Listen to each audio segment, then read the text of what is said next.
إن الحمد لله وصلي وسلم على نبينا مصطفى محمد صلى الله عليه وسلم وعلى آله وصحبه أجمعين أما بعد أعوذ بالله من الشيطان الرجيم بسم الله الرحمن الرحيم സൂറ all Imran 172ാമത്തെ വചനത്തിന്റെ വ്യാഖ്യാനം ഉഹദ് യുദ്ധവുമായി ബന്ധപ്പെട്ട് തന്നെ അവതരിച്ച ആയത്താണ്. നോക്കൂ നിങ്ങൾ, അല്ലദീന ഒരു കൂട്ടർ ഇസ്തജാബു ലില്ലാഹി വറസൂൽ, അല്ലാഹുവിനും അവന്റെ റസൂലിനും പ്രവാചകനും ഉത്തരം നൽകിയവർ എന്ന് പറഞ്ഞാൽ എങ്ങനെ ഉത്തരം നൽകിയതാണ്?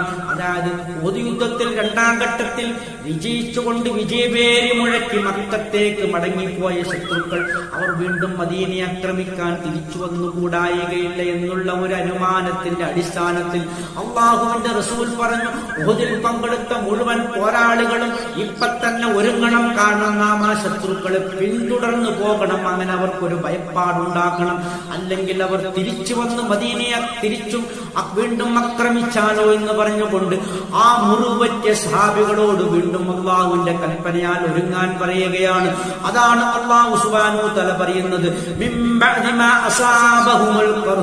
അവർക്ക് ആ മുറിവ് ബാധിച്ചതിന് ശേഷം അതിൽ വെച്ച് വലിയ പരിക്ക് പറ്റിയതിനു ശേഷവും അങ്ങേറ്റം പ്രശംസനീയമായ രൂപത്തിൽ അല്ലാഹുവിനും അവന്റെ റസൂലിനും അവർ ഉത്തരം നൽകുകയാണ്, ചാടിപ്പുറപ്പെടുകയാണ്. അവിടെ മുറിവ് വകവെക്കാതെ, വിഷമങ്ങളും കഷ്ടതകളും ബുദ്ധിമുട്ടും വകവെക്കാതെ അല്ലാഹുവിന്റെ റസൂലിന്റെ കൂടെ അണിയണിയായിക്കൊണ്ട് ശത്രുക്കളുടെ പിന്നാലെ മക്കയുടെ സൈഡിലേക്ക് അവർ അണിനിരന്നുകൊണ്ട് പോകുകയാണ്.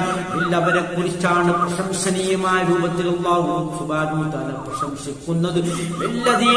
യാതൊരു കൂട്ടർ അഹ്സനു മിൻഹും, അവരിൽ നിന്നും സൽക്കർമ്മങ്ങൾ അനുഷ്ഠിച്ചവർ, വത്തഖൂ, സൂക്ഷ്മത പാലിച്ചവരും, അജ്റുൻ അലീം, അവർക്ക് മഹത്തായ പ്രതിഫലമുണ്ട്.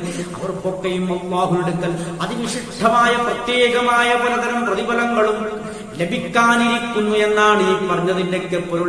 അത്ര രൂപത്തിൽ ഉഹദിൽ പങ്കെടുത്ത സഹാബികളെ അല്ലാഹു വിശുദ്ധ ഖുർആനിൽ കൂടി വളരെയധികം പ്രശംസിച്ചിട്ടുണ്ട്.